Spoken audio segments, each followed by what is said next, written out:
Well, hi everyone. Hi. I'm Sarah Stewart Craker. I am an assistant professor of ethics in the Faculty of Theology at the University of Geneva, and I'm delighted to be presiding over this panel on David Newheiser's recently published book, Hope in a Secular Age, Deconstruction, Negative Theology, and the Future of Faith. And I think it's a perfectly apt book to be talking about in these uncertain times. This event was originally scheduled, speaking of certainty, for the European Academy of Religion annual meeting, which was to take place in June in Bologna. And as it happens, we are holding it now here online, as so many events are now these days. And it's sponsored by the European Academy of Religion, as well as by the Institute for Religion and Critical Inquiry at Australian Catholic University, which is where David is a research fellow. So I'll just mention a couple of practical matters before very briefly introducing our panelists and getting started. So the way that we'll proceed is we'll have about 5 minutes from each of the panelists responding to David's book. Then David will respond, and then we'll open it up for discussion, which can happen among the panelists, but we'll also take questions from participants. So if you would like to ask a question, please send it to me in a direct private message using the conversation function. And I will be taking note of those. If you have a question while people are talking, feel free to send it along when it occurs to you. I will be, and then I will select questions to introduce into the discussion when we turn to that. And so we have 4 panelists today, and I will just briefly introduce them in the order in which they will speak. So first we'll have John Milbank, Emeritus Professor of Theology and Religious Studies at the University of Nottingham. Marius Nyaland is Professor of Philosophy of Religion at the University of Oslo. Michelle Sanchez, who's Associate Professor of Theology at Harvard Divinity School. And Andre Willis, who is Associate Professor of Religious Studies at Brown University. So we're an international crowd today, and I'm so glad to see so many people have logged on. We are recording this panel and the discussion, so just to let you know that is happening, and this way we'll be able to make it available to those who are not able to participate live at a later time. And I think that's everything in the way of introductory remarks. So let's get started. I'll pass it off now then to John Milbank, who will kick us off. Thank you.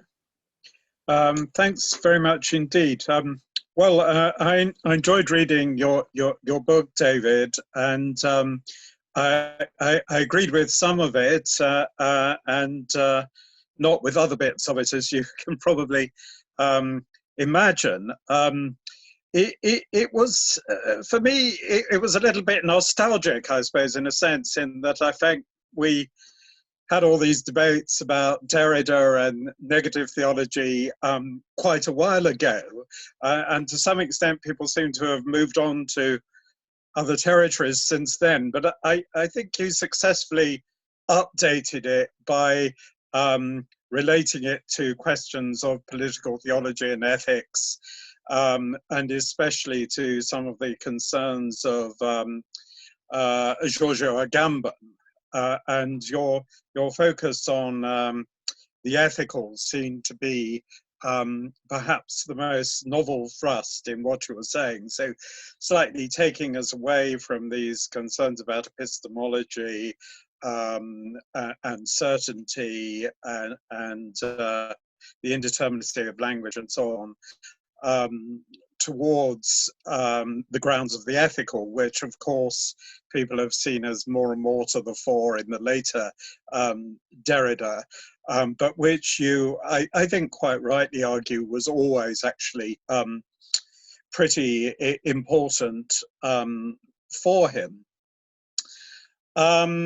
I suppose where I would agree with you is in broadly speaking in your account of apophasis, that in the case of Dionysus the Areopagus, I'm sure Dennis Turner, another Dennis, will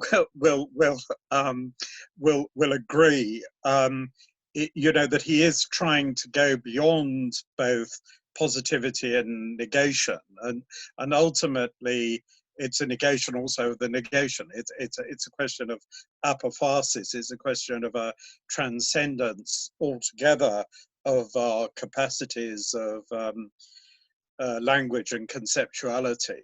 I think that's right, and that certainly assists the idea that this isn't just a sort of exercise in mystical skepticism, but is trying to bring us experientially towards an absolute that impinges on us, that if you like, puts pressure on us ethically, and also, as you want to say, politically. So I agree about all that. I think the major difficulty, as you yourself realize, is how do we put together two figures who are so historically disparate and who emerge from such totally different contexts that, as you say, in the case, we've got a religious and a mystic living in the very, very early Middle Ages or the late Antique period, however you want to see it. And then on the other hand, we've got Derrida, a modern philosopher working in the wake of Kant and so on. And I suppose in the end that I'm not convinced that you're managing to mediate that gap, or that you're not still kind of underestimating it.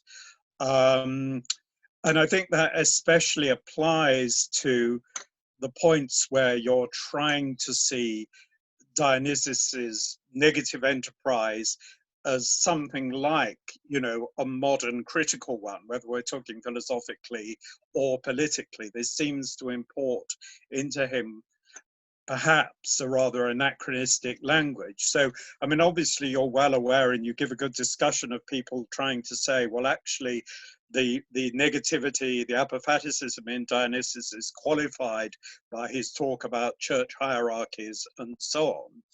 But I think you much too much assume that that's a qualification of the negativity. Whereas on my reading of Dionysus, and I would think for people like Andrew Louth as well, in fact, the hierarchies, which are, angelic hierarchies as well as church hierarchies, are themselves the processes of mediation of the positive and the negative. And I think you, for me, underestimate the degree to which the whole set of assumptions here are metaphysical and Neoplatonic, that he's, and probably I would say this rather more than Dennis Turner, that he's just not operating in a modern epistemological space at all. So that primarily for him, negative and positive are metaphysical, they're ontological. God is literally negation. He's outside all boundaries and so on. He's even outside knowledge, because that's too much about boundaries, where the positive are the positive things that God has created. And when we name things, we're naming the things in creation, including the angels and so on. So the question of how the positive and negative relate in Dionysus is very much a metaphysical question. And I think that you're not sufficiently engaging with the fact that, compared to Derrida, Dionysus is in a Neoplatonic trajectory. He thinks that the absolute is one, and he thinks that the absolute is the good, and it's the one and the good and peace which for him mediates the positive and the negative. There are several passages where he makes it completely clear that in fact it's the good that crosses this boundary between creation and creator, and between the positive and the negative.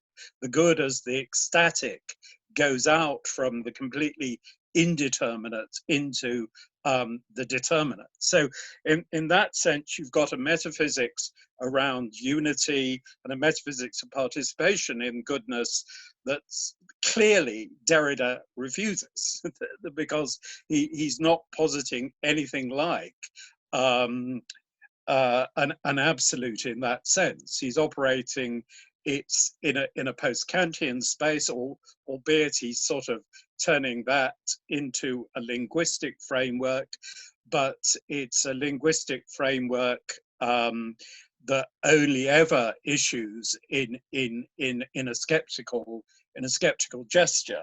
And so what lies beyond that is certainly not unity, is certainly not the good. It's something much more like a kind of completely sublime abyss about which we really can say nothing. So that ultimately he's still a transcendentalist thinker.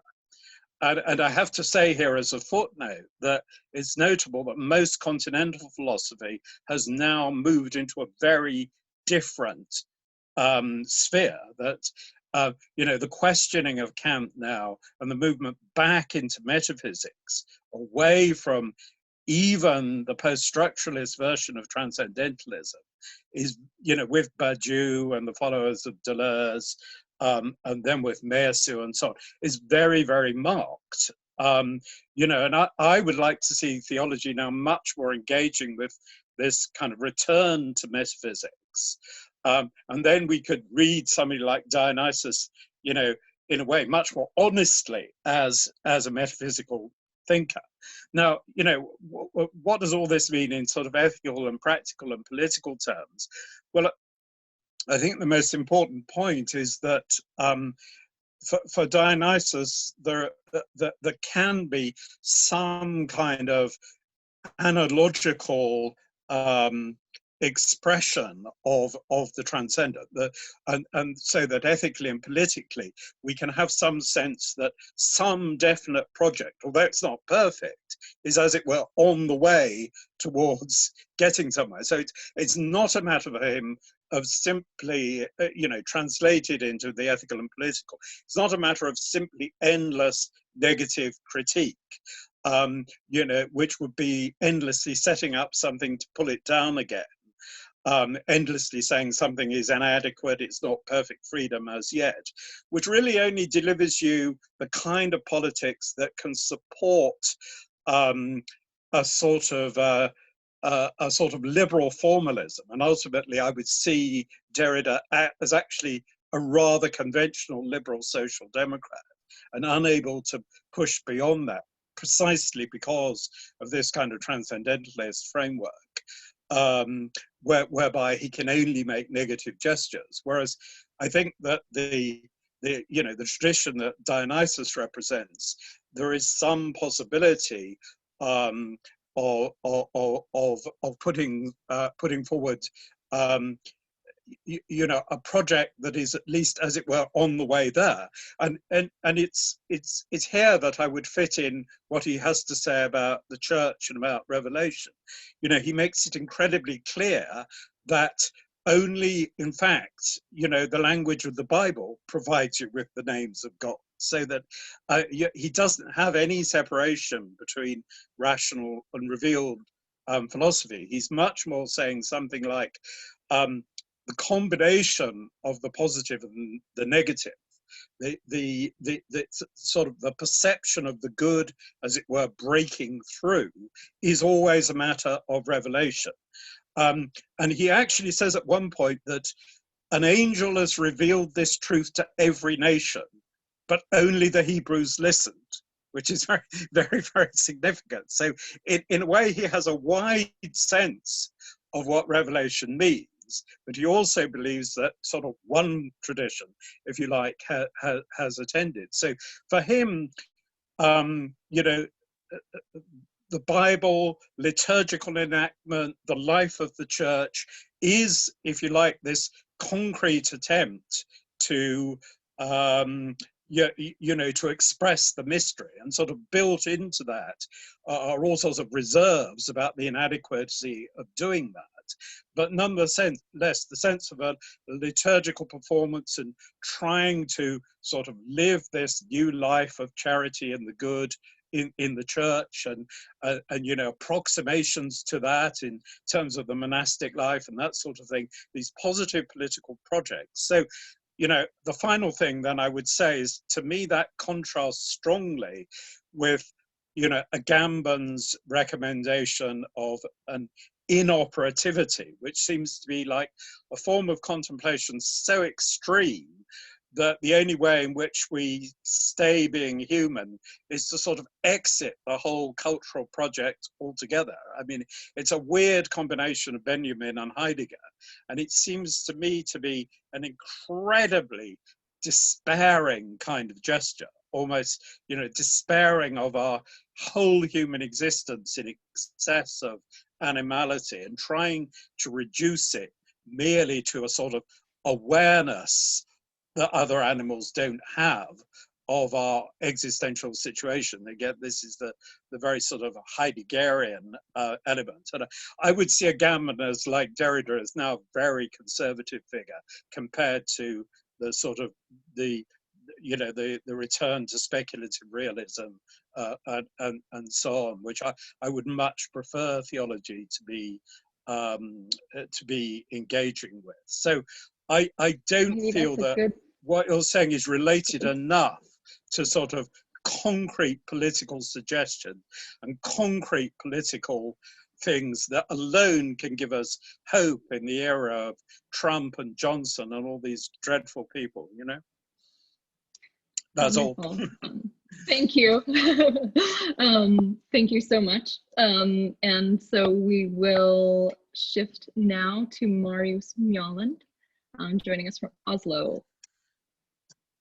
Hello, everyone. Thanks for very interesting comments, and John. And I think I disagree on Agamben, but we'll come back to that. Okay. I'm very delighted to be here and also to read this beautiful book with the cover on hope in a secular age.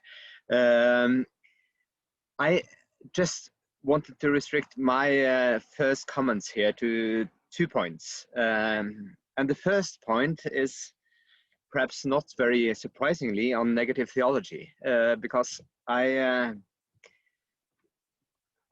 simply enjoyed reading your reading of Dionysius, David, and at the point where you arrive at the critique of both Caputo and Marion in their respective readings of Dionysius. On the one hand, you reject the atheism of Caputo and the confessional affirmation of Marion.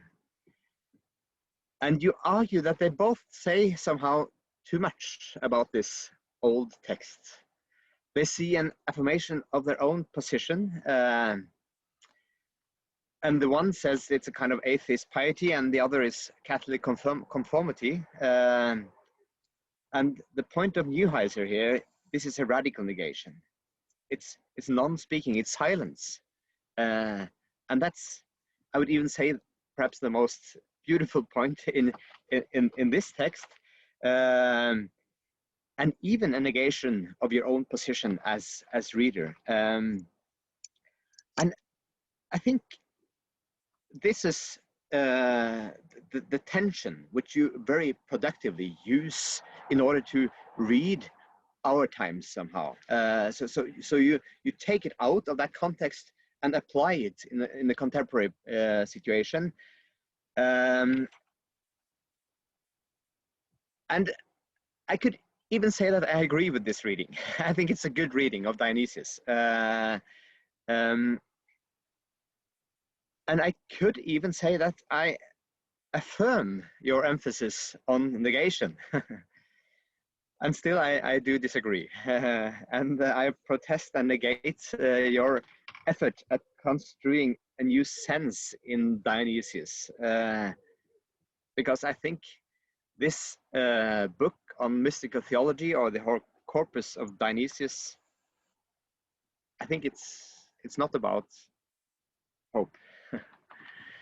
And you discussed this, whether this is actually there in the text, and you said, well, there are some passages where you could say there's a kind of temporalization of this text and of the problem, but still there's no one else who've seen it in these texts.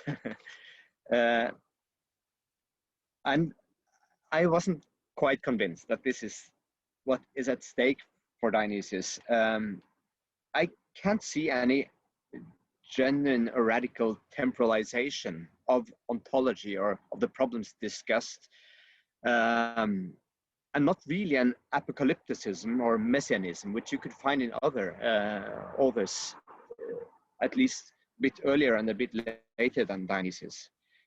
So is this an original reading of Dionysius? Yes, it is. But I can't really find this hope nor the despair in the Dionysian text. My second point, I still have 2 minutes, I think, is this question about hope, which you're raising, which is really a big existential and political issue. And you also raise it as a kind of ethical issue in your text. But why then hope? And I wrote this while I read the introduction to this book, Why Hope? As an effort at reading Dionysius and Derrida together. And I see there is so much going on in politics, with American election coming up, Trump, Brexit, China, whatever. But that's context. That is the context which you describe also as a kind of secular context for doing this. And there is even a kind of personal confession in the introduction. I wrote this book because I believe it is hard to hope. And I agree. I think you're right there. But is this the best optic at finding a way of presenting hope as a political theology? I just refer to some of your definitions of hope here. It's a disciplined resilience. Hope unsettles the secular. Hope is the decision added to desire. And by doing that, it may transcend the immanent frame. And then you have this claim that deconstruction and negative theology share a hope that is identical in kind, though not in context. And when it comes to this final point, I just ask, is that so? Is it identical in kind, though not in content? What would this alleged identity be? Is it political, ethical, existential? Is it about messianism, temporalization? I mean, there is a question of hope in Derrida. And it's a question of ascetic. But I think it's desperate. And I see this desperation even here at stake in your text. It's somehow a desperate hope. And maybe that's the issue which you want to investigate. There's no way around this despair in secular times. And that's why hope against hope is necessary. I would suggest a different way of treating hope here, because you return to this will, this discipline, this ethics of hope the whole time. But why not try to discuss hope, at least hope in despair, as a kind of gift and belonging to the discourse of a gift. Of course, always relating to calculation and the problems belonging to that, but breaking it up as a gift. So that would be where I would continue after reading your book on hope in the secular age. Thank you. Thank you so much, Marius. And now we'll turn the audio over to Michelle Sanchez, joining us from Harvard.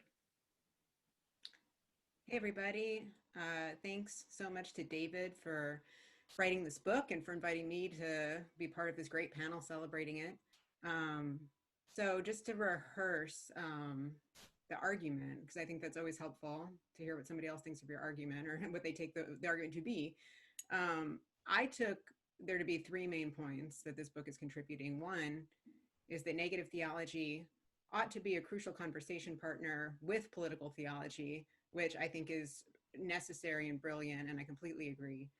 Another, and this is kind of unpacking the first one, is that negative political theology, whatever that is, whatever we can sort of debate that being, entails an exercise of desacralizing politics rather than sacralizing politics, which enables us to move beyond the frustrating binary that so often emerges in the literature between political theology and its putative necessity and secular politics that doesn't want to claim, especially liberal politics that doesn't want to claim to be taking part in political theology.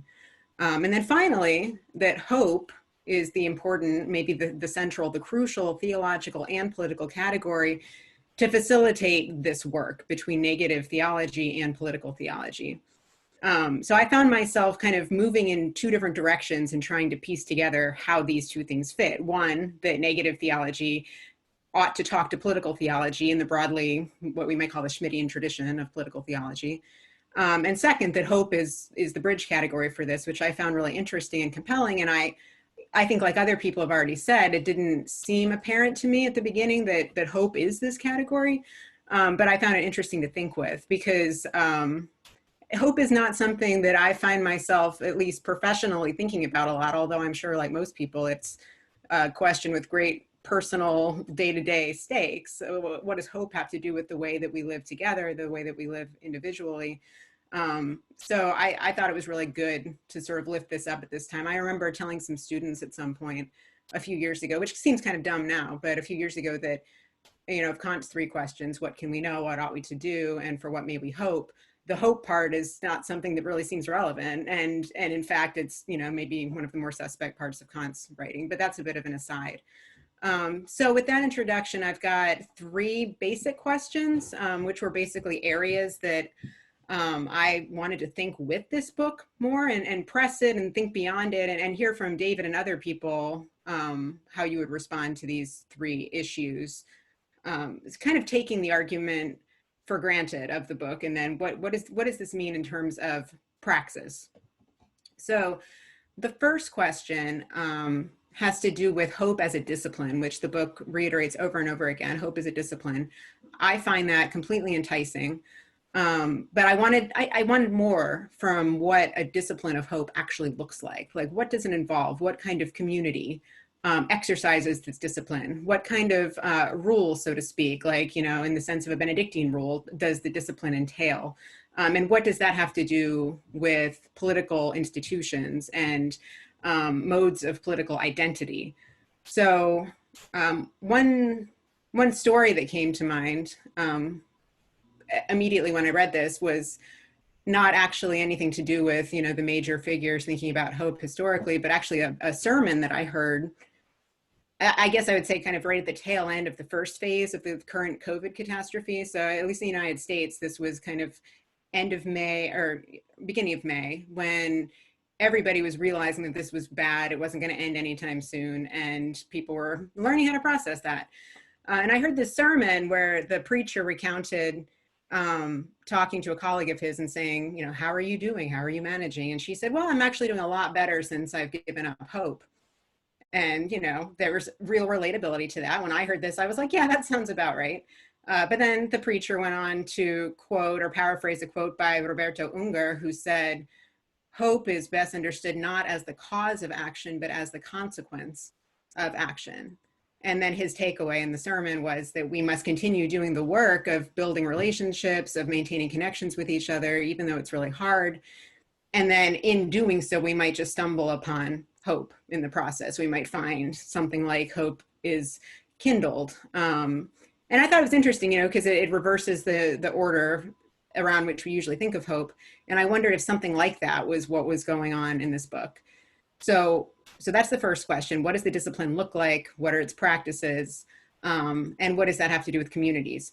That leads to my second question, which is has to do with the aesthetic and material dimensions of hope as a political virtue. In my experience, secular critiques of political theology usually worry about two things in particular. And one is the unavoidable authoritarianism that is presumed to be tied to a relation to transcendence. So if politics is transcendent, then there's kind of an authoritarian core that you can't get past. And then the second one has to do with the aesthetic sublimity of religion as a register prone to fascism.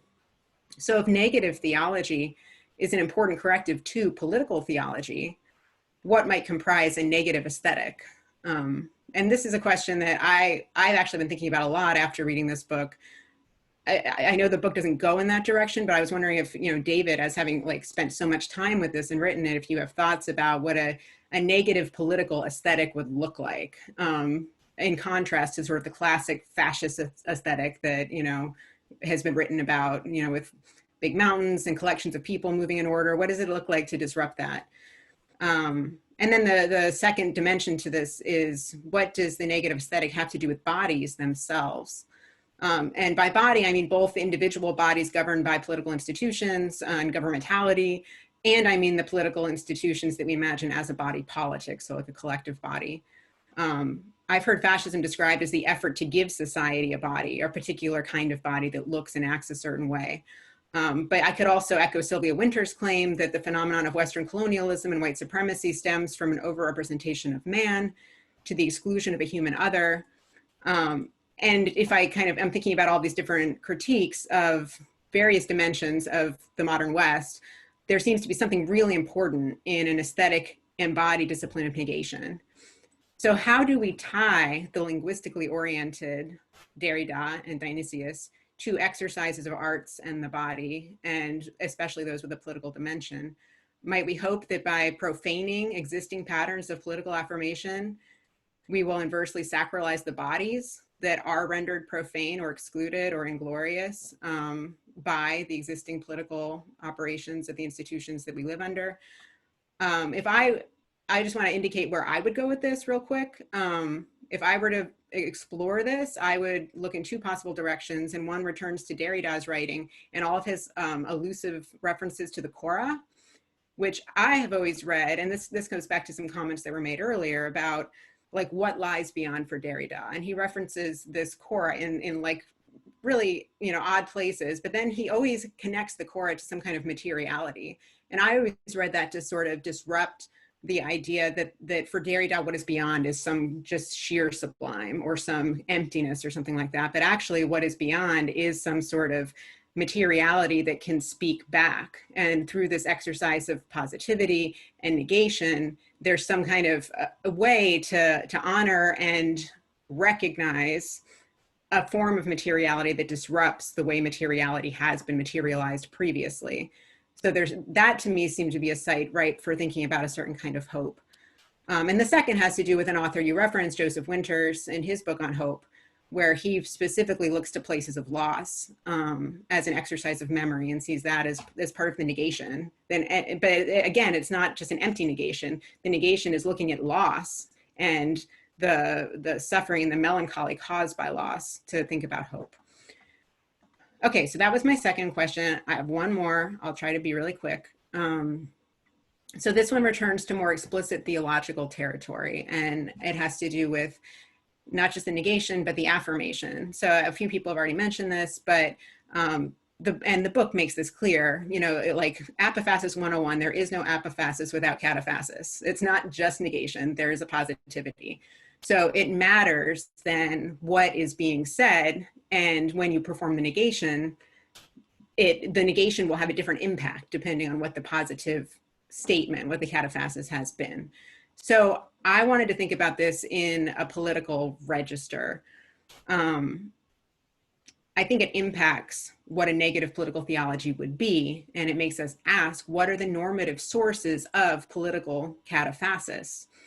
So like, as I think John was talking earlier about Dionysius, taking all of the names of God from the Bible, what are the normative sources of a political formation that then undergoes a negation? And how do we do that kind of work? So what is like the positive work that we have to do in this discipline of hope that's then accompanied by a posture of negation? And if I'm going to be specific, I'm thinking about the mood right now in the United States and elsewhere that favors a mode of negation, the negation of institutions and bureaucrats, and what might be kind of widely recognized as American civil religion. Not to say that I think all that is great or anything, but right now there's a lot of people who want to negate all of that stuff. And how do we read that mood of negation alongside the question of hope and political hope? And how would, for those of us who find that mood troubling, how do we posit something less troubling? Or is this the vulnerability that sort of you have to perform these exercises and you don't know what's going to happen? And in that case, I guess my question in theological terms is, what kind of faith is accompanied by this exercise of hope?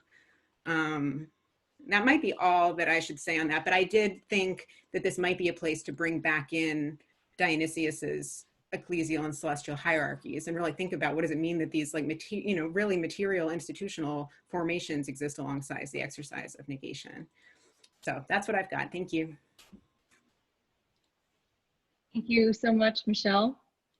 And now we'll have our final panelist before David responds, Andre Willis from Brown University. Yeah, thanks, Sarah, and thanks to all the panelists and folks who are here at the session. I've been asked to limit my comments to 5 minutes, so I'll try to do so. Let me just say that David Newheiser is the hope of his family, hope of his community, and the hope of his friends, and he's given us all a very poignant and kind of powerful study here, kind of scholarly meditation on hope. But for me, this is a hope that's made lucid by melancholy and love. I feel him reaching here through the authors that he loves and is committed to help describe and clarify kind of what it means to be human and to be sad, right? And how to deal with that despair. So, for me, the text kind of links the sacred with the secular, the political with the personal, and it highlights the kind of affirmation that's always present in negation to help us understand why we go on trying in the face of the impossible, the unpredictable, and the absurd. The book is not a distant kind of intellectual reflection, or I don't read it as an academic-y self-help style thing either. It's relevant for scholarly work in philosophy of religion and theology, and vital for psycho-emotional self-understanding personally. And to me, David has gifted the world with an updated and kind of more intellectual version of St. John of the Cross's Dark Night of the Soul. At the same time, he has provided us with a kind of more emotionally useful set of insights than William Connolly's, Augustinian imperative. My guess is that, both figures are in his intellectual inheritance. Yet in this text, he seems to be working as Connolly is, sort of through, or maybe in the mode of Derrida, right?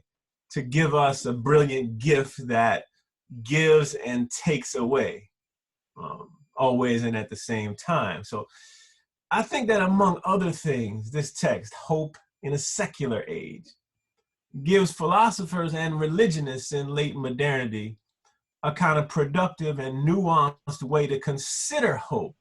That is, hope as a self-critical and grounded discipline that faces uncertainty and confronts the unknown.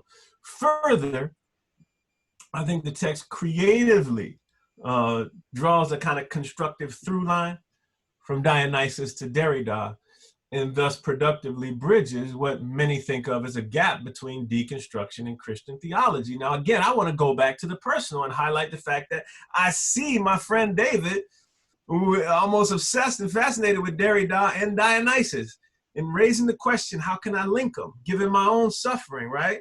And I do my work in a room that has a picture of David and Alda right there. So we can affirm, I think, I mean, that helps me affirm both the aesthetic and material qualities of the suffering, both my own to look to him, his to look to Alda, and Alda's to look back at him. But I'm getting too personal now. So I think that this kind of through line that he draws is not just a kind of empty scholarly thing, but it bridges a gap between deconstruction and Christian theology, because that's where he lives, in that gap, right? Third, I think the text is brilliant in how it sheds light on ethical traditions that have evolved from a candid confrontation with life's abyss, right? So he wants to kind of lay out a kind of ethical trajectory, the ethical inheritance, right? That comes from those who face the unspeakable and persistently grapple with the unknowable. And I think David wants to highlight the kind of potential political energies, as Michelle said, that emerge from the unpredictability of the possible, right? He wants to think about how we attend to unjust forms of power and bureaucracy, but when we affirm a future that we cannot yet see. And I think at the same time, though, the text eschews the kind of conventional notions of God and traditional forms of Christianity, right? Because he doesn't want to live there. He also holds at bay, modes of philosophical reflection that stress humans as rational actors, right? And I read him as kind of implicitly challenging human rationality regarding both ends and means, and human rationality regarding kind of communicative action, right? I found the text to also downplay the real collective trauma that comes from the quest for justice and the recognition of the impossibility of its realization under current political conditions and those on the way. That is, political conditions on the way that still won't allow for the possibility of justice, right? I'll come back to that. I'd love to hear more about it. So I want to make 2 quick points, ask 2 quick questions, and I'm done. Point 1, I take the creative readings of Derrida and Dionysus and apophatic theology to challenge conventional readings of those figures quite directly. And I think this direct challenge makes this text important. Hopefully it'll make the book seminal for those fields. Yet I am not a scholar in apophaticism or Derrida or Dionysus. So my first point is going to be directed to the account of hope giving here. Now, I'm anticipating to a certain extent scholarly criticisms of the sort of from the analytic track in philosophy of religion, right? To say that I think it would miss the point to quibble about whether the term hope is the most suitable term to describe the complicated processes by which people remain steadfast in the face of uncertainty. That is, the question here really isn't what is hope, right?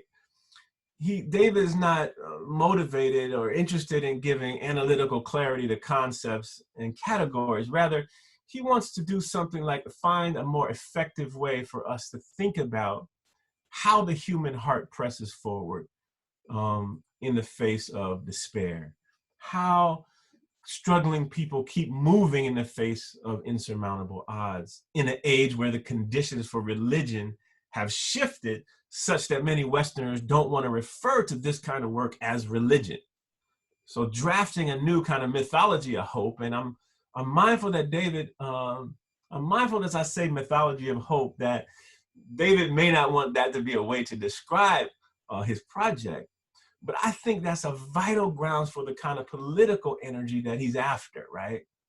And here I'm kind of relying on the work of Chiara Bottici, who thinks of myth, a political myth that is, as a process, you see, rather than an object. So as process, right, like in Derrida, the political myth is always incomplete. So using hope as a term that references how people continue to try when there's no evidence that supports their trying, how they go on when their efforts are in vain, can support personal sustenance and help develop just forms of community, right? When we think of it as political myth, right? All right, point 2. David rejects hope as rational. On my read, his self-critical and disciplined practice of hope remains seated thoroughly within the realm of the mind and the sphere of consciousness. That is, the mind in the sphere, the mind remains the sphere of inquiry for David's interrogations around hope, right? Not community, not the body, right? So, although for Derrida, we know that the subject is always decentered, right? The question of hope is still a highly interior monologue here that goes on within the theater of the mind. And David, like Derrida, of course, thoughtfully keeps track of social practices, and he fittingly affirms sort of the irrational and the irrational aspects of human existence. And he also suggests that there's more at stake for Derrida than just grammar, intertextuality, and traces. But 2 indispensable elements for hope are missing for me. They get left out, I should say, and that is community and agency. So I would say some more historicizing and even personal narrative would nicely ground the argument here and sort of elevate it to, I think, a whole nother level of clarity. 2 questions and I'm done. First, I'm wondering about the account of religion we might take from the text, because the only explicit religionist here is Dionysus from the 5th century Christian theology. So in his day, religion is more a set of socially beneficial celebrations of the gods than it is in modern philosophy, a system of beliefs, practices, and rules warranted by abstract thought. So for me, it's difficult to think about the broad range of complicated modern forms of religion, including secular forms, given the presence of its absence in the book. So what is religion? Here is my first question. My second question is, I just want to think about self-destruction in the face of this self-critical, disciplined hope, right? So on the model offered here, it seems that the hopes to destroy fit nicely into this notion of resolute persistence in the face of uncertainty. And it's not that I need your conception of hope to fit every example, for it's not my aim to contest, right, the usage of the hope you want. Rather, I'm really thinking about like how you suggest we think about things like self-immolation or fasting unto death or suicide bombers or mass shooters, right? Like this is a kind of resolute discipline in the face of uncertainty, but it takes a different ethical track. And I was wondering what you might say about that. Sorry to go on too long, but thanks. Thank you, Andre, and thank you to all 4 of our panelists for their rich and stimulating questions. We'll give David a chance to respond briefly, and then we'll open it up to more of a conversational discussion. So I'll just remind you also that if you would like to ask a question for discussion, you can send that to me in a private message, and then I will interject once we open up the discussion with some of your questions from the floor. David. Yeah, thanks everybody. I feel quite overwhelmed with gratitude for these reflections. I was reading the book again today for the first time in a while, and I realized that thing that Derrida talks about, the death of the author, is really true, because it felt like the book isn't mine anymore, in a sense. It's out there in the world, and I found things in it when I was rereading it that I didn't know were there. And it's a real pleasure and a joy to hear 4 people that I really respect and appreciate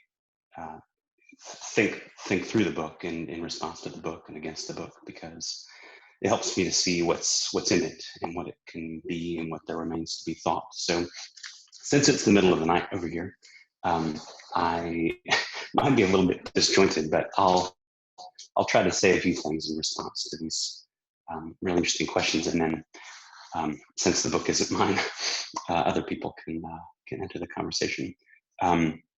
So maybe I'll just go in sequence because that's the easiest way to organize my tired mind.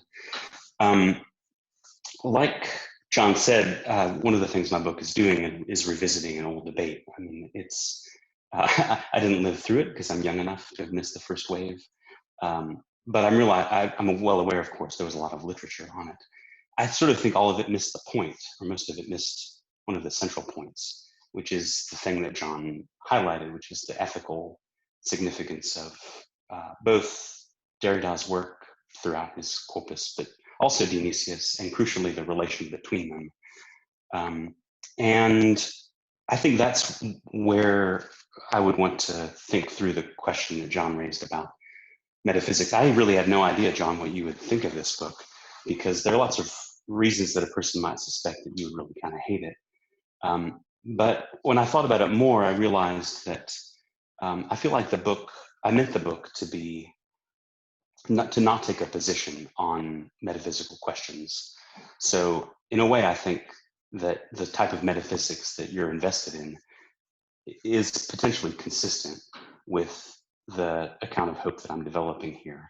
The crucial thing for me, it has to do with the modality in which that metaphysics would be affirmed.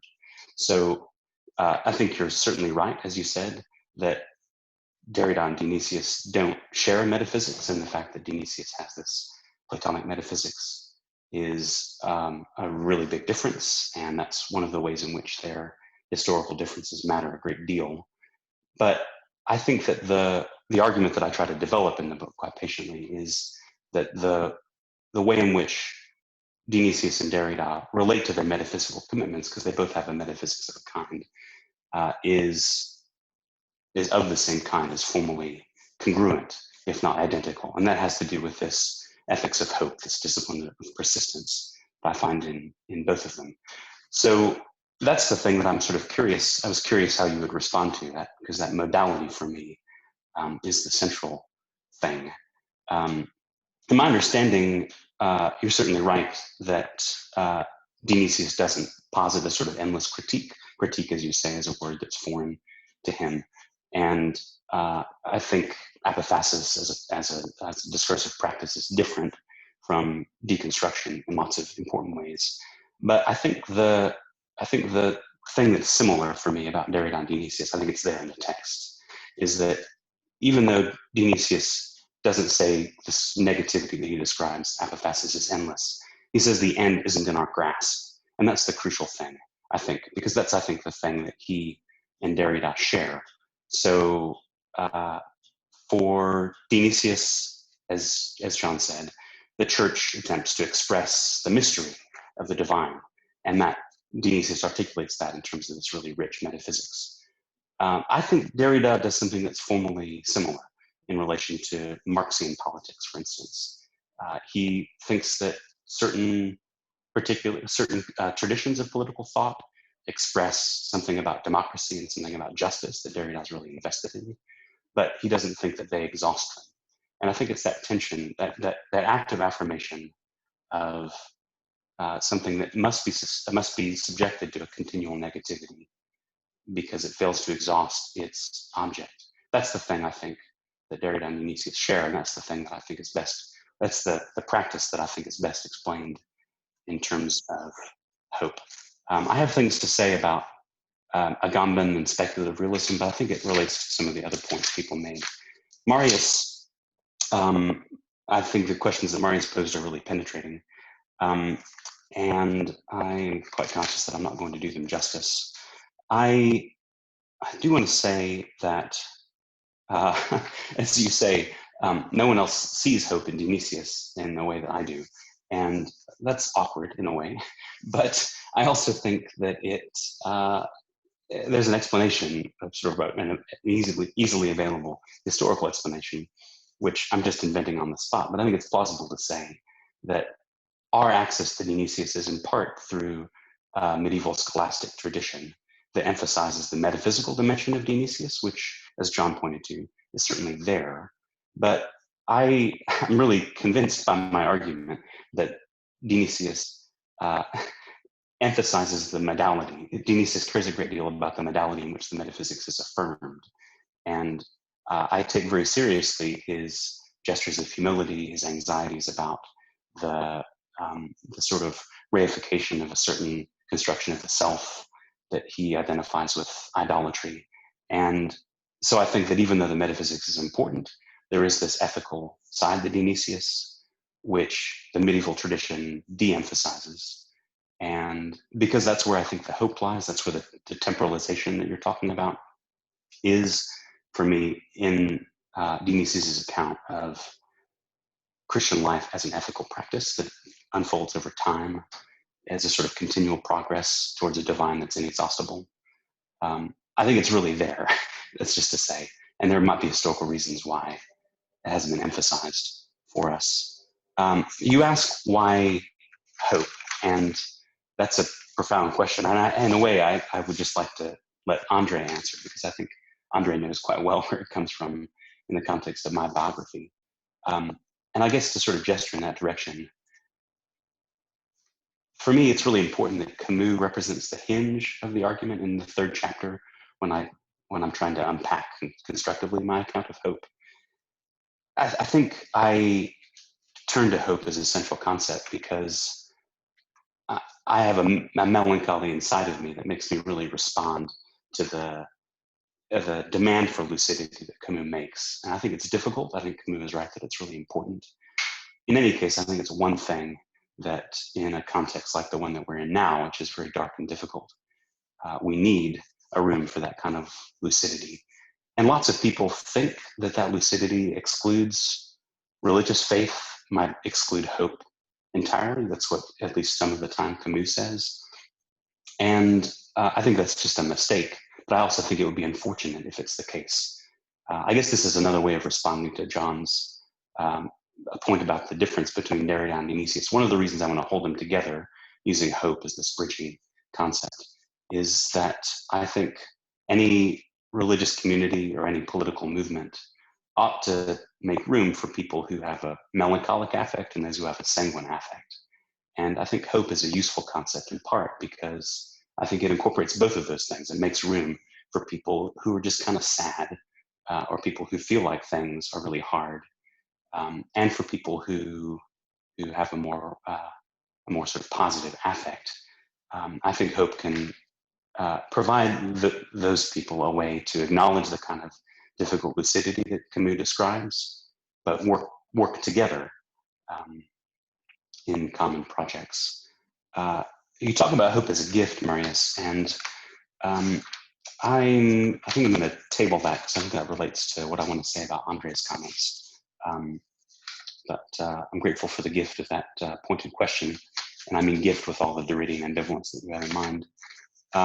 So to Michelle's summary, I thought was really, really useful, as she said. I mean, I like very much the summary of what I've said. I think it's really, really crisp, and it makes me think this book might be okay. Which along the way, I wasn't always sure.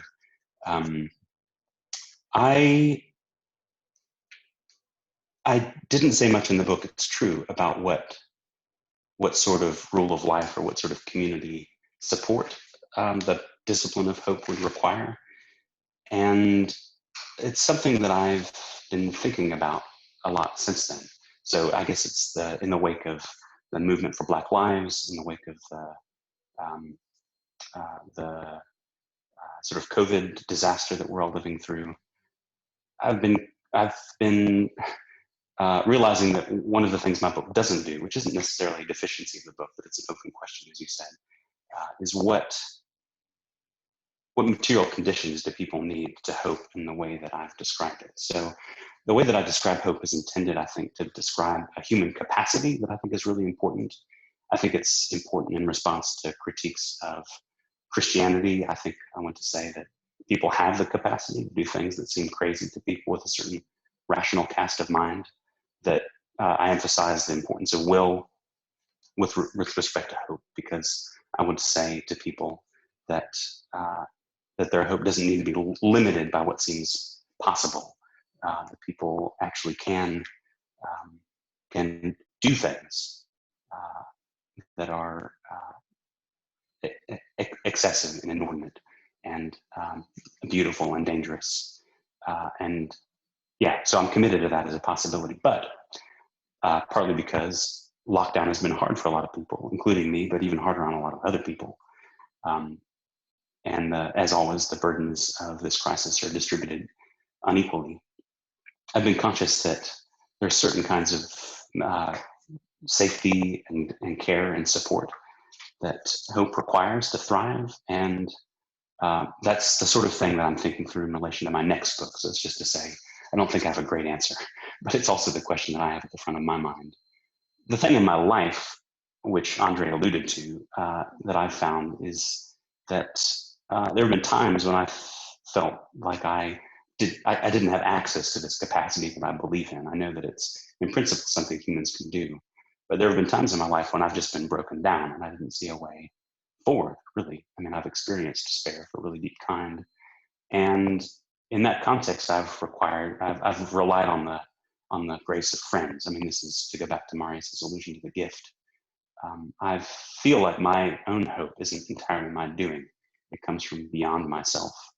And in a theological mode, I would describe that in relation to the divine, but I can also trace the gift of grace through people who have loved me and sustained me really well. And I know that I couldn't hope without them. And I believe that's true of other people too, which is just another way to say, I want to think more about that question. I think this question that Michelle asks about what a negative political theological aesthetic would look like is just a really, really brilliant question. I mean, I feel like it's like a lightning bolt, and I just love this question. And it's not one I've thought about, but I have an answer that's at my fingertips, because yesterday Alda and I were watching clips from the Democratic National Convention. And like a lot of people, I'm kind of cynical about party politics. I've never felt particularly identified with a political party.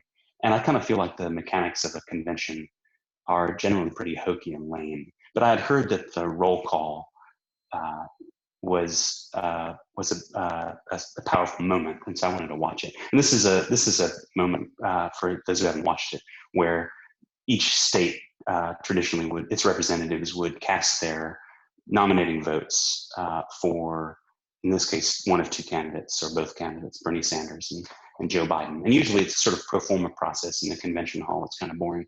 But this time, because everyone's at home, each state did it live from that state. And they had normal people, in many cases, talking about their state, and for 30 seconds, saying something before fulfilling the political process. And it drove me to tears. I didn't expect it, but I was, throughout the 45-minute video, I was just weeping, kind of uncontrollably. And I think there are a lot of reasons, and I could say a lot about it, but I think it's partly because of this aesthetic that Michelle was asking about, because there was something beautifully pluralistic about it, not just the sort of things that people say about the Democratic Party and how it's diverse and how there are, people speaking in various languages, looking in various ways, various genders represented. All of that is true and it's important.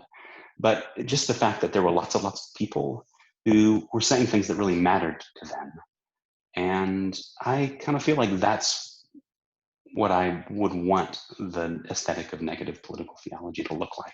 So John suggested that Derrida is a sort of unreconstructed, conventional liberal. That may or may not be true about Derrida's own politics. I don't share his enthusiasm for the UN Security Council, for instance. But I think maybe the best reader of Derrida, actually, present company accepted, would be Chantal Mouffe, whose politics is agonistic democratic theory. I think is a really beautiful expression of what I think is most important about Derrida. And there's something about a vision of democracy that's radically inclusive that I found in that somewhat hokey but actually deeply beautiful video from the DNC. And it's that sort of pluralism that I think is important about a negative political theology, which opens a space, in my understanding, for a kind of affirmation that flows, it moves, it allows for multiple voices to be included. It doesn't foreclose affirmation, but the negativity that's built into it it inspires, in my understanding, a sort of florid outpouring of affirmation, plurality of affirmation. Now I'm rambling, so I think I'll leave Michelle's question about Cora, even though it's really great, and talk about Andre's comments. I mean, I feel like Andre's reflections on the book, I found quite moving, because Andre knows where it comes from in the context of my life, and I'm glad that he found its personal meaning for me there. And I think I want to say in response to his questions, so first, what kind of religion is here? I mean, one of the things that's sort of in the background of the book, but I think is important, is that I want to distance my argument from religion as a category to some extent. So when religion does come in, I try to pluralize it and historicize it. And in a way, I think I'm following Derrida here. So I have a translation of a piece that Derrida wrote on secularization that'll come out in a couple months. One of the things that's there, especially explicitly, is also implicit in his earlier work, is that Derrida realizes, unlike a lot of other continental theorists, that religion is a category with a history, and so is secularization. So in a way, Derrida's skeptical of a kind of univocal ideology of secularization. He, I think, is a kind of Milbank avant la lettre, let's say. And so, yeah, I don't want to give a generalized account of religion or even Christianity. That's one of the reasons why the book is so specific in relation to Dionysius. I also want to say, I mean, there's a lot I want to say about what Andre said about hope as a process. But one thing I want to highlight, because it's on my mind today, because just a few minutes before I logged on here, I saw that another Black man was killed in Wisconsin. Jacob Blake, shot by police while trying to get in his car. And we don't really know what happened there, but it's another heartbreaking event. And I feel like I'm trying to learn from what events like this and the really powerful political response to them, what they have to teach me about hope. And I don't think I have an answer to that. But that's what I think of when, Andre, you talk about how I want to think about the relationship between collective trauma and political hope. So in my own life, on a personal level, as I've said, hoping through melancholy and trauma is really important. But I also think there's something collectively, both in response to the systemic racism in the US and elsewhere, and the broken bodies it leaves behind, but also in relation to COVID that all of us, in a way, in different ways, are experiencing.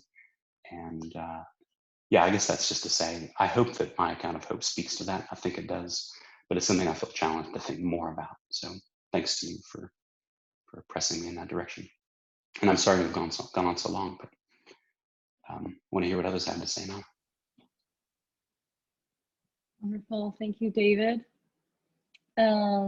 Since we only have about 20 minutes to go, I have a collection of questions.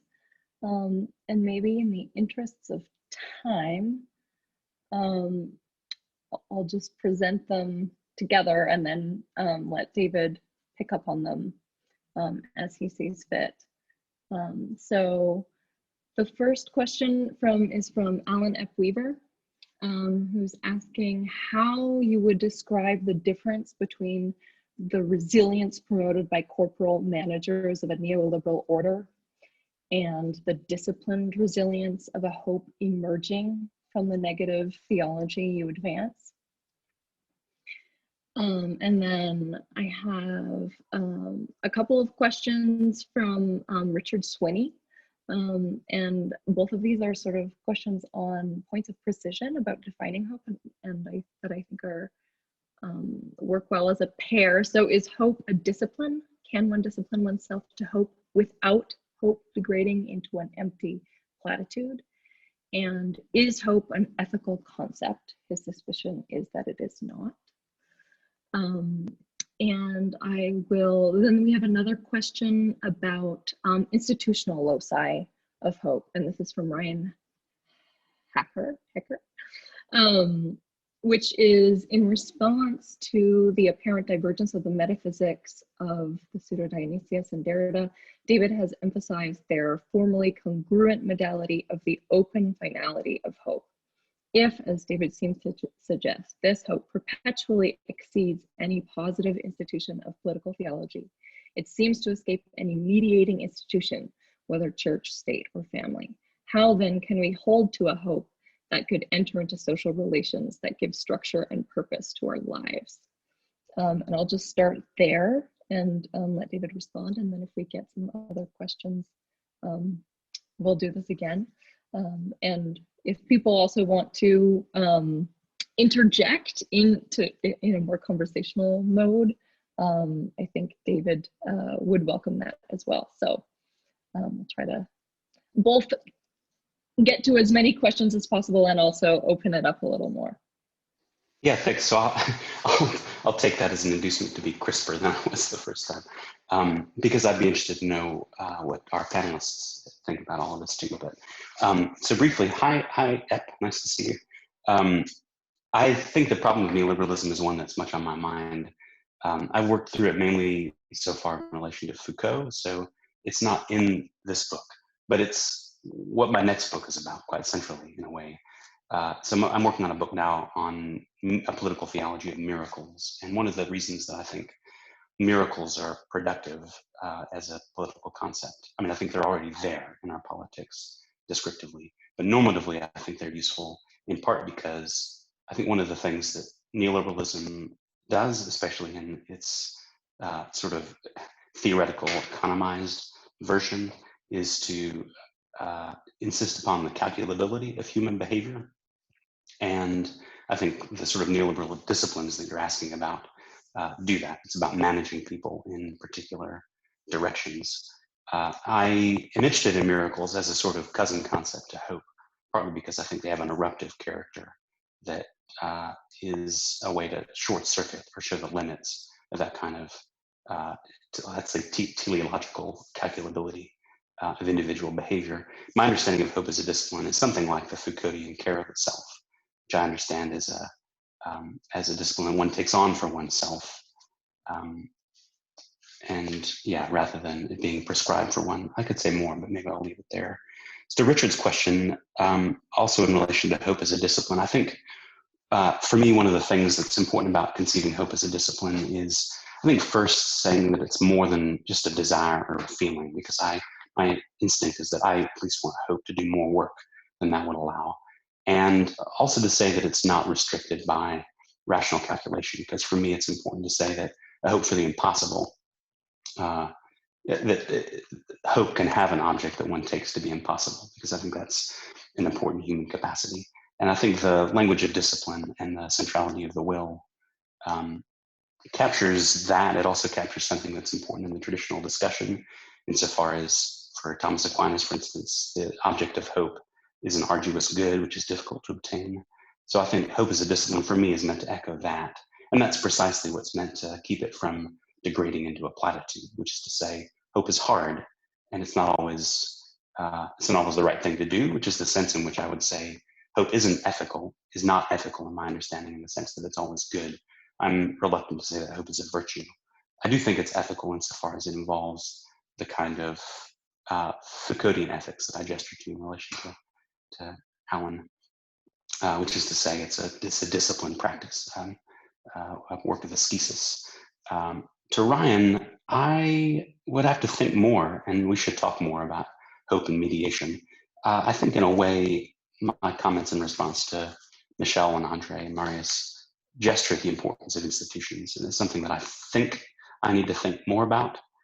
In a way, it's not what this book is about, but I realize that part of the story will have to be about the material and communal conditions for hope. I guess I want to say one of the things that's important about my account of hope is that I want it to be maximally hospitable in a sense. So I would have lots to say, I think, about the theology and the politics that I think should be the object of one's hope, or that is in fact the object of my hope. But I want my hope to be open, my account of hope to be accessible to people who have a wide range of commitments. And in fact, I think it is. So one of the reasons I don't, in this book, talk about the sort of institutional mediation that you have in mind is that I want people to see that hope can be mediated by a number of different institutions. I think people can do that work to some extent. But I do recognize it's work that needs to be done.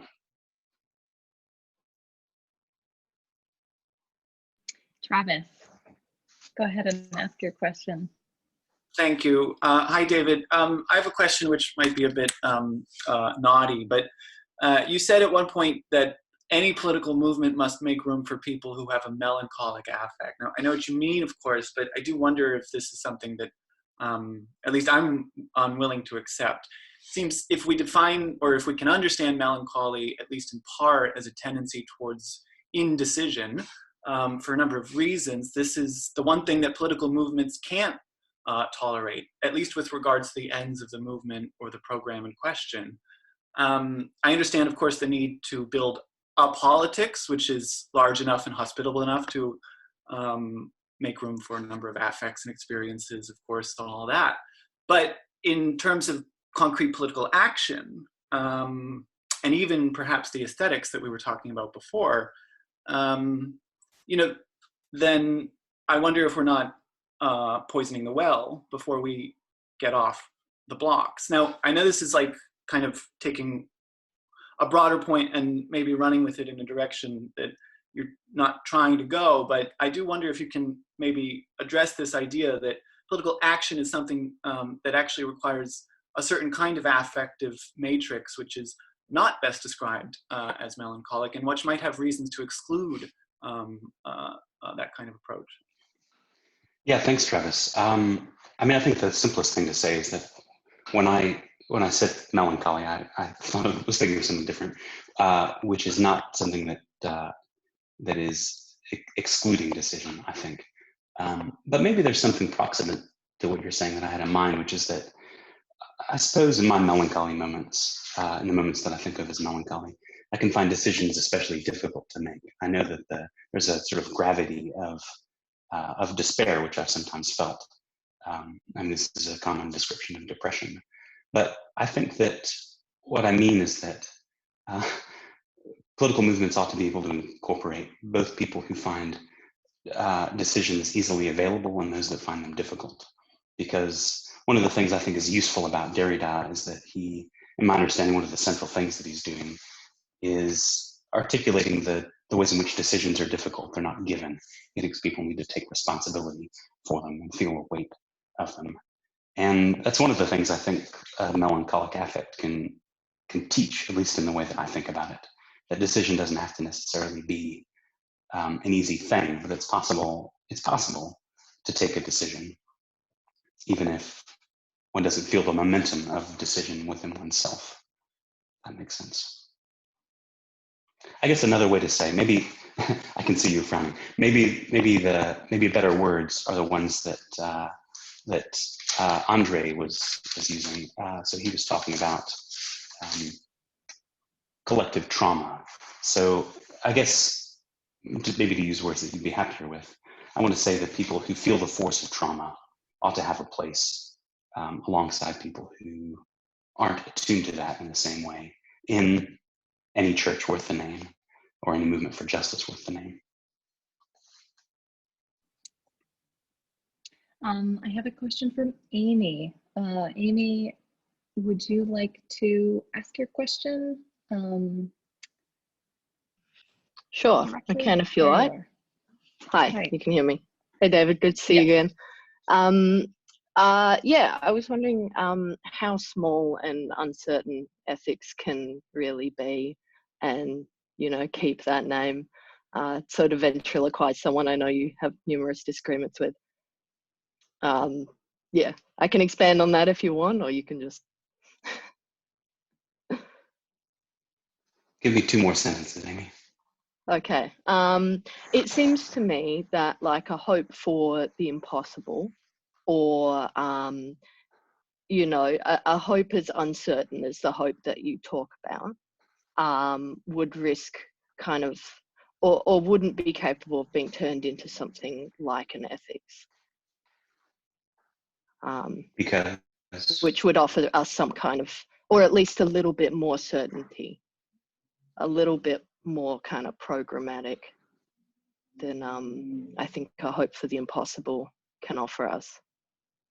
Yeah, okay. I think I get what you're getting at, and I definitely feel the force of that question because I'm allergic to a certain kind of ethics, maybe the ethics that's best at marketing itself.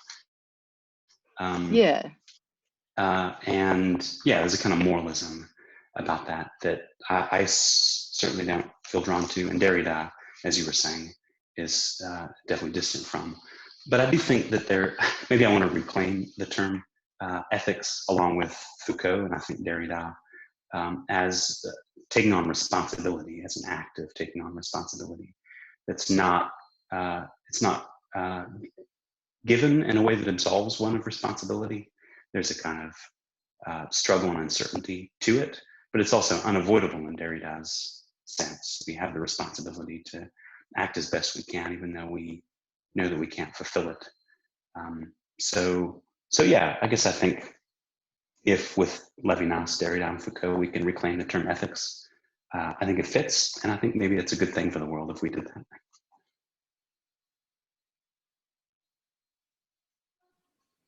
Excellent.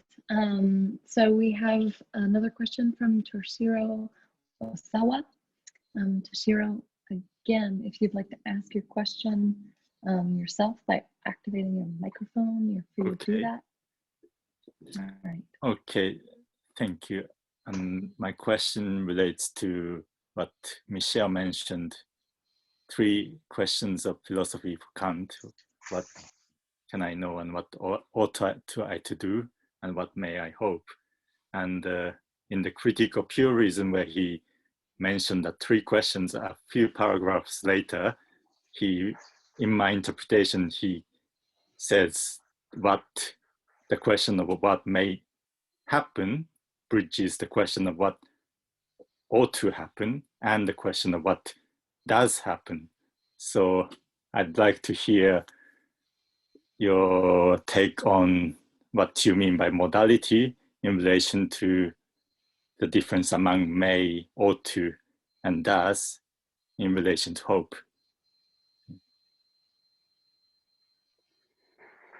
Wow, if I had known there was going to be a Kantian here, I would have chosen my words more carefully. No, I'm kidding. I didn't know you were going to be here. Could you say a bit more, Toshiro, about what's at stake for you in the question about modality? So in hope, he says what ought to happen leads to what does actually happen, and Kant has in my mind is the highest good, in which happiness is accorded to virtue proportionally, and the object of hope here is happiness accorded to virtue, and it ought to happen, but in the hope it becomes what does actually happen. Right. No, okay, of course, I remember now.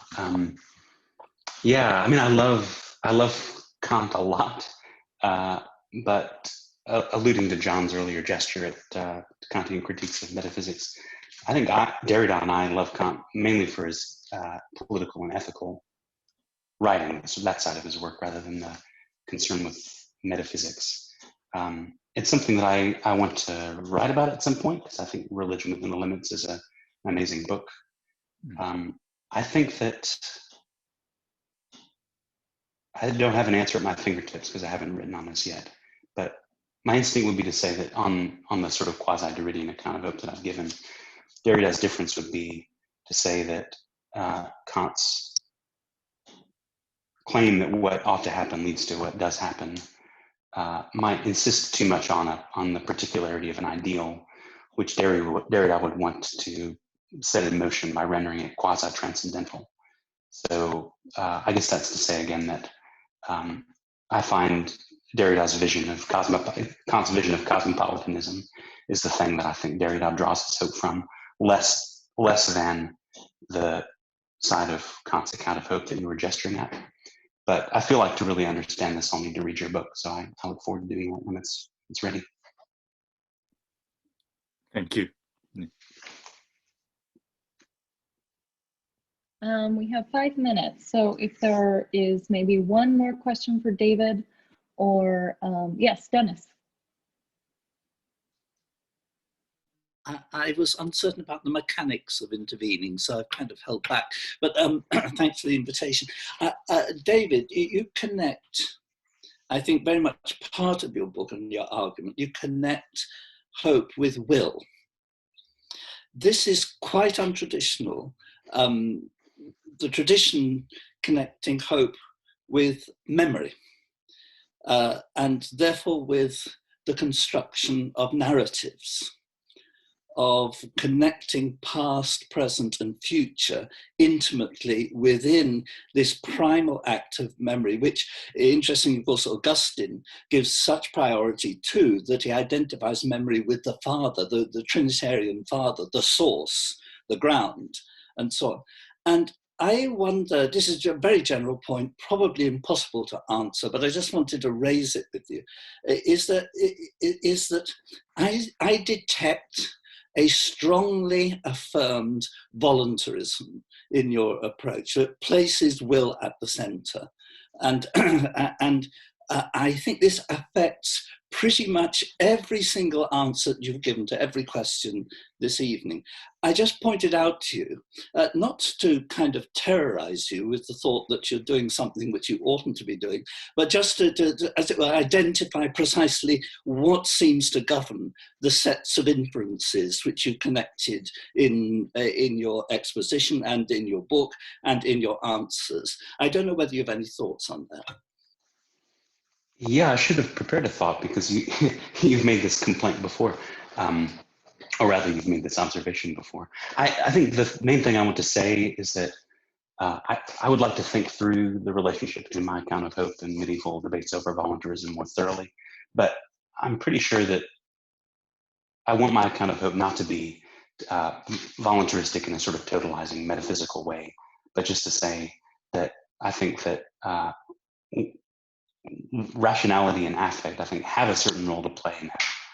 But I think emphasizing the element of the will helps to clarify certain features which are important as such, but also especially now to understanding how hope works. So that's just to say, I don't want to be voluntaristic in general, but I do think that there's something important about the will in relation to hope. I also think, just to demonstrate my ecumenical credentials, that there's also something really important about memory.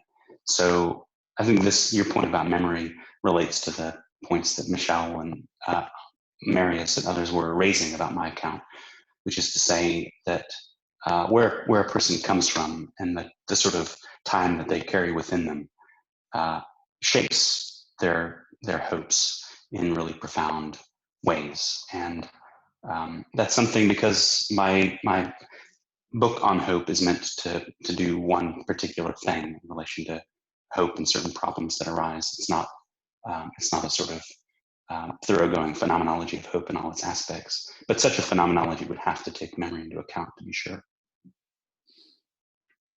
Okay.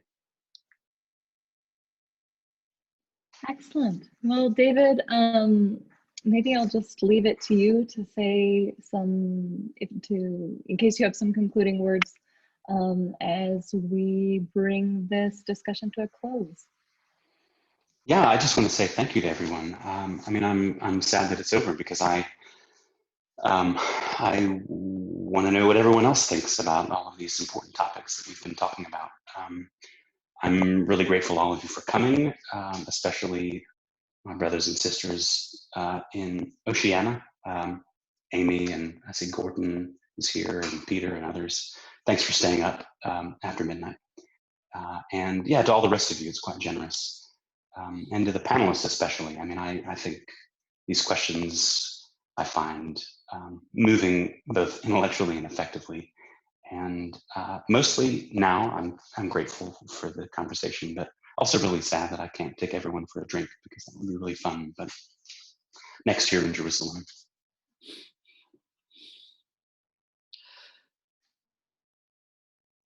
Well, thank you again to everyone so much. Thanks to David for your responses, to the panelists, and to everybody who came and asked their great questions.